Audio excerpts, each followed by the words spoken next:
පහය පුරන් කිරෝ මඩල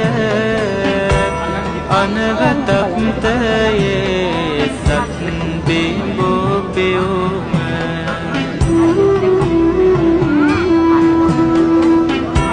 කුසිත විමානේ පරසතු කුසුම සාතු වදිමේ මාගේ ගෞතම සමීර